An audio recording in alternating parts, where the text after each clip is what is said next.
আসসালামু আলাইকুম রহমতুল্লাহি বারাকাতু। স্মার্ট আইটির সোশ্যাল মিডিয়া সিকিউরিটি ফ্রি ক্লাসের আজকের তৃতীয় ক্লাস। তো আমাদের প্রথম ক্লাস ছিল সোশ্যাল মিডিয়া সিকিউরিটি কী এবং কেন দরকার।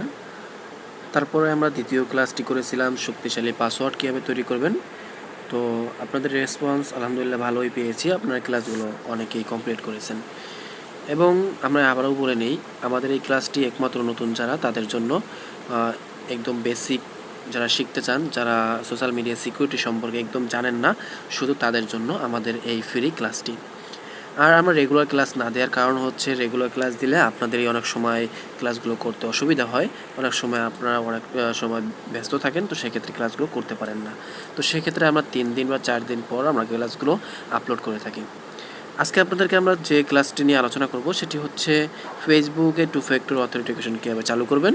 হতে পারে সেটা ফেসবুক, জিমেইল বা আপনার যে কোনো social media account. 2 factor authentication কেন দরকার? 2 ফ্যাক্টর অথেন্টিকেশন হচ্ছে আপনার এক্সট্রা একটা পাওয়ারফুল সিকিউরিটি, যেটা আপনি অ্যাড করলে একমাত্র আপনার পারমিশন ছাড়া, আপনার কিছু সিক্রেট কোড ছাড়া অন্য থার্ড পার্টি কোনো ব্যক্তি বা ওয়েবসাইট সেটা লগ ইন করতে পারবে না। তো আজকে আমরা দেখব যে ফেসবুকে 2 ফ্যাক্টর অথেন্টিকেশন কীভাবে চালু করবেন। তো ফেসবুকে 2 ফ্যাক্টর অথেন্টিকেশন চালু করার আগে আপনাকে দুইটা জিনিস মাথায় রাখতে হবে। ফেসবুকের কিছু কোয়ালিটি আছে, যেমন আপনি ফেসবুকের 2 ফ্যাক্টর অথেন্টিকেশন কোডের মাধ্যমে আপনি নিতে পারেন, তারপর আপনার কিউআর কোডের মাধ্যমে নিতে পারেন, তারপর আপনার ডিভাইস অ্যাক্সেস আছে, আপনার আরও কয়েকটি ফিচার আছে, আপনি সেই ফিচারগুলোর মাধ্যমে আপনি 2 ফ্যাক্টর অথেন্টিকেশন আপনি অ্যাড করতে পারেন। আপনার অ্যাপ অথেন্টিকেশনও রয়েছে, এবং আপনি জিমেল অ্যাকাউন্টে 2 ফ্যাক্টর অথেন্টিকেশন, তারপর আপনি আপনার ইনস্টাগ্রাম, টিকটক, টুইটার, এগুলো তো 2 ফ্যাক্টর অথেন্টিকেশন যেভাবে আমি ফেসবুকে দেখাচ্ছি ওই একইভাবেই আপনি করে নেবেন। তো এখানে মাথায় রাখবেন, আপনার যেই 2 ফ্যাক্টর অথেন্টিকেশনের যে নাম্বারটি ব্যবহার করবেন সেই নাম্বারটি অ্যাক্টিভ থাকতে হবে। আপনি যদি আনঅ্যাক্টিভ নাম্বার ব্যবহার করেন সেক্ষেত্রে কিন্তু আপনার পরবর্তীতে অ্যাকাউন্ট লগ ইন করতে ঝামেলা হবে। সেই ক্ষেত্রে আপনার নিজের রিয়েল অ্যাকাউন্টটি লগ ইন করতে সমস্যা হবে। তো আজকে আমাদের প্রথম ক্লাসটিতে আমরা যে বিষয়গুলো দেখব, আপনি যখন ফেসবুকে 2 ফ্যাক্টর অথেন্টিকেশন অন করবেন সেক্ষেত্রে আপনাকে যে কাজটি করতে হবে, প্রথমে আপনাকে আপনার ফেসবুক অ্যাকাউন্টে চলে যেতে হবে। ফেসবুক অ্যাকাউন্টে যাওয়ার পর আপনি চলে যাবেন আপনার ফেসবুক অ্যাকাউন্টের প্রোফাইল আইকনে। আপনি দেখবেন যে কর্নারে একটা প্রোফাইল আইকন আছে, আপনি সেই প্রোফাইল আইকনে ক্লিক করবেন। ক্লিক করার পর আপনি দেখবেন হাতের বাঁ পাশে উপরে 3 ডট লাইন একটা অপশন আছে। যদি আপনার হাতের বাঁ পাশে যদি 3 লাইন অপশনটি না থাকে, যদি প্রফেশনাল মোড অন না থাকে, তাহলে সেক্ষেত্রে কিন্তু আপনার ডান পাশে দেখাবে। তো সেখান থেকে আপনি 3 লাইন অপশনে ক্লিক করবেন। 3 লাইন অপশনে ক্লিক করার পর আপনি দেখবেন যে সেটিংস অ্যান্ড প্রাইভেসি নামে একটি অপশন আছে। আপনি সেটিংস অ্যান্ড প্রাইভেসি অপশনে ক্লিক করবেন। তারপর আপনার নিচে আরও অনেকগুলো অপশন শো করবে, সেখান থেকে আপনি সেটিংস অপশনে ক্লিক করবেন। সেটিংস অপশনে ক্লিক করার পর দেখবেন বাম দিকে সিকিউরিটি অ্যান্ড লগিং নামে একটি অপশন আসে, বা অ্যাকাউন্ট সেন্টার একটি অপশন আসে।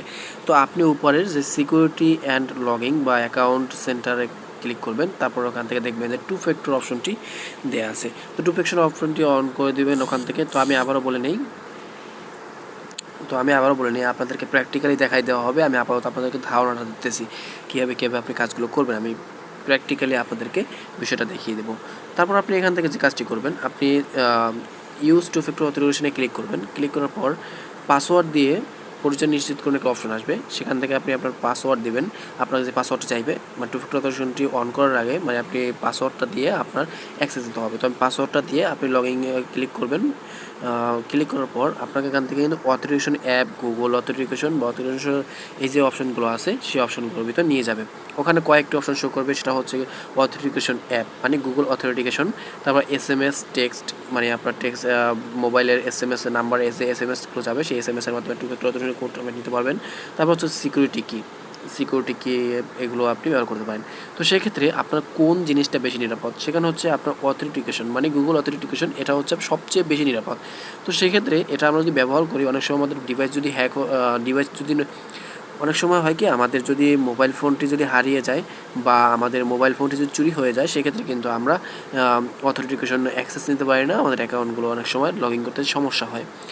টেক্সট অ্যান্ড ওটিপি কোড, এটা হচ্ছে মাঝারি, মানে আপনার নর্মাল ক্ষেত্রে আপনি লগ ইন করার জন্য এই কোডটা ব্যবহার করতে পারেন। তো এটা আমি মনে করি সচরাচর আমরা বেশিরভাগ এই জিনিসটাই ব্যবহার করি।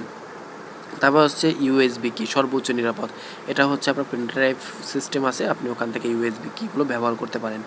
তো এটার জন্য আপনাকে আলাদা এক্সট্রা কিবোর্ড বা আপনার আলাদা এক্সট্রা পেন ড্রাইভ কিনতে হবে।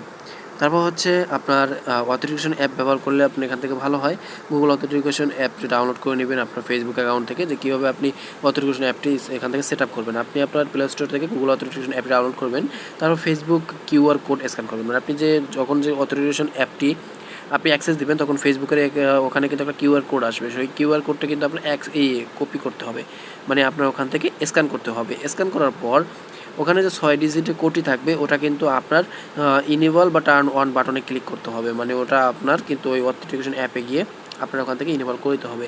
তারপর আপনি চাইলে ওখান থেকে SMS ব্যবহার করতে পারেন আপনার ফোন নাম্বার দিয়ে, আপনি ওখান থেকে SMSটা অ্যাক্টিভ করে আপনি ভেরিফাই করে নিতে পারেন, তাহলে আপনার সেক্ষেত্রে SMS-এ কোড আসবে। তারপর আপনার শেষ যে কাজটি সেটি হচ্ছে ফেসবুকে ব্যাকআপ কোড। আপনার ফেসবুকের ব্যাকআপ কোড কখন দরকার এবং কেন দরকার। ফেসবুকে ব্যাকআপ কোডটি থাকলে আপনার যদি অ্যাকাউন্টটি কখনো হ্যাক হয়ে যায় বা আপনি যদি অ্যাকাউন্টটি রিকভার করতে না পারেন, মানে আপনি অ্যাকাউন্ট যদি আপনার অনেক সময় লগ ইন করতে সমস্যা হয়, কোড আসে না, সেক্ষেত্রে আপনার ব্যাকআপ কোড কিন্তু ইমিডিয়েটলি কাজে দিবে। আপনি ব্যাকআপ কোডের মাধ্যমে আপনার অ্যাকাউন্টের অ্যাক্সেস নিতে পারবেন অনায়াসে। তো এই সম্পূর্ণ কাজ যদি সফলভাবে চালু হয় তাহলে আপনার অ্যাকাউন্টটি নিরাপদ থাকবে। তো বিশেষ করে যে ব্যাপারটি বলবো সেটি হচ্ছে SMS-এর থেকে আপনার কিন্তু অথেন্টিকেশন অ্যাপটি নিরাপদ। কারণ অনেক সময় SMS সুইফট অ্যাটাক হয়, তো সেক্ষেত্রে সুরক্ষিত থাকে না। অনেক সময় আপনার অ্যাকাউন্টের যে SMS অপশনটি আছে সেটা ব্লক হয়ে গেলে আপনি কিন্তু SMS-এর মাধ্যমে কোডটি রিকভার করতে পারেন না, কিন্তু অথেন্টিকেশন অ্যাপ ব্যবহার করলে সেক্ষেত্রে আপনি কিন্তু ওখান থেকে অনায়াসে কোডগুলো রিকভার করতে পারবেন। আর ব্যাকআপ কোড তো রাখবেনই, ব্যাকআপ কোড রাখলে আপনার অ্যাকাউন্টের সম্পূর্ণ ইন্টারেস্ট সেভ থাকবে। যেহেতু আপনার অ্যাকাউন্টগুলো যদি হ্যাক হয়ে যায় তাহলে সেক্ষেত্রে ব্যাকআপ কোড ব্যবহার করে অ্যাকাউন্টের অ্যাক্সেস নিতে পারবেন, বা অ্যাকাউন্টের কোনো সমস্যা হলে আপনি সেক্ষেত্রে অ্যাক্সেস নিতে পারবেন। তো চলুন একটু প্র্যাকটিক্যালি আপনাদেরকে দেখাই দিই যে কীভাবে আপনি অ্যাকাউন্টের A to Z প্রসেসগুলো করবেন। তো আপনি আপনার ফেসবুক অ্যাকাউন্টে চলে আসবেন। ফেসবুক অ্যাকাউন্টে চলে আসার পর এখান থেকে উপরে 3 লাইন অপশনে ক্লিক করবেন, বা আপনি অফিসিয়াল অ্যাপ ব্যবহার করলে সেক্ষেত্রে আপনি প্রোফাইলে গেলে 3 লাইন অপশনটি পেয়ে যাবেন। তো 3 লাইন অপশনে ক্লিক করার পর আপনার সামনে এরকম একটা ইন্টারফেস শো করবে। ইন্টারফেস শো করলে আপনি এখান থেকে নিচে চলে আসবেন। নিচে চলে আসার পর এখান থেকে সেটিংস অ্যান্ড প্রাইভেসি অপশনে ক্লিক করবেন। সেটিংস অ্যান্ড প্রাইভেসি অপশনে ক্লিক করার পর এখান থেকে সেটিংস অপশনে ক্লিক করবেন। সেটিংস অপশনে ক্লিক করার পর অ্যাকাউন্ট সেন্টার অপশনে ক্লিক করবেন।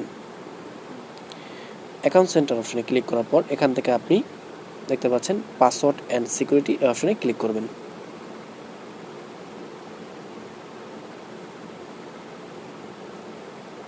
পাসওয়ার্ড অ্যান্ড সিকিউরিটি অপশনে ক্লিক করার পর এখানে দেখতে পাচ্ছেন 2 ফ্যাক্টর অথেন্টিকেশন, সেই 2 ফ্যাক্টর অথেন্টিকেশন অপশনে ক্লিক করবেন। এখানে ক্লিক করার পর আপনি এখানে অ্যাকাউন্টের উপরে ক্লিক করবেন। তারপর এখান থেকে আপনি আপনার পাসওয়ার্ডটি দেবেন। পাসওয়ার্ডটি দেওয়ার পর আপনার যাবতীয় যা যা আছে আমি সেইগুলো বলে দিয়েছি, আপনি ওইভাবে আপনি অ্যাকাউন্টের সম্পূর্ণ A to Z কাজগুলো করে নেবেন। তো আশা করি ক্লাসটি বুঝতে পারছেন। ক্লাসটি যদি বুঝতে কোনো অসুবিধা হয় তাহলে আমাদেরকে কমেন্ট করে জানাতে পারেন, বা আমাদের সরাসরি ইনবক্সে নক দিতে পারেন, এবং স্মার্ট আইটির সাথে থাকবেন। ইনশাআল্লাহ আমরা প্রতিনিয়ত আপনাদের জন্য আরও ভালো ভালো টপিক নিয়ে আলোচনা করব এবং ভালো ভালো ক্লাসগুলো নিয়ে আসব। তো আমাদের পেজটি ফলো দিয়ে রাখবেন। ক্লাসগুলো ভালো লাগলে আমাদের ক্লাসগুলো শেয়ার করে অন্যদেরকে দেখার সুযোগ করে দিবেন। আমাদের ইউটিউব চ্যানেলটি সাবস্ক্রাইব করে রাখবেন এবং নিত্য নতুন ভিডিও পেতে চ্যানেলটির বেল আইকনটি বাজিয়ে দেবেন, এবং লাইক কমেন্ট করতে ভুলবেন না।